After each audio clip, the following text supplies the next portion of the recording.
Welcome back to Truly Force-Free Animal Training. A common question I get is, how do you introduce dogs?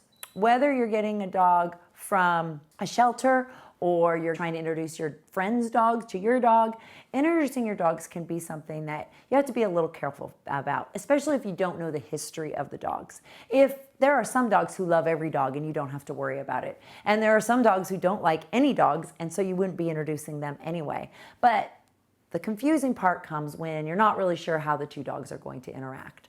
I'm going to demonstrate here a couple ways that I am introducing a new dog to one of my dogs that I'll use Captain, who knows a lot of dogs and is pretty comfortable, and he reads other dogs pretty well. So I like to use him because if he's avoiding the other dog, it means the other dog's probably giving off some anxiety signals.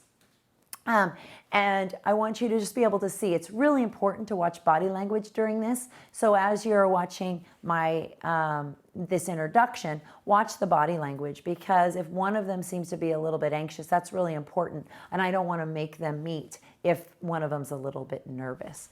So how I like to introduce dogs is to first have them both on leash and just having them kind of be in my backyard or in a neutral area if that's more appropriate, where they get a chance to see each other but they don't have to engage.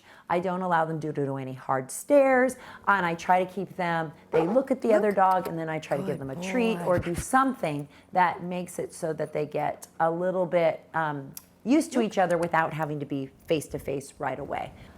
In some situations, though, they don't look like they are getting very comfortable, so I may have to do this introductory a few times before they get a chance to play. Then, if they are getting along okay and they seem to be doing better as we get closer, I may let them play.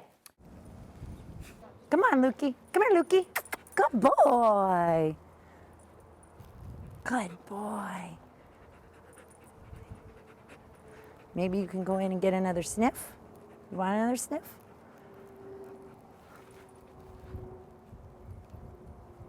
Luke, Luke. Good boy. Another technique that I do sometimes is I will take a dog for a walk with another dog, and we parallel walk around a neighborhood or a park. And that sometimes gives them an opportunity to get used to each other, but they're also distracted by the environment outside. So sometimes that's another way that I might introduce two dogs. I hope that this helps as you go forward and if you need to introduce your dog to another dog.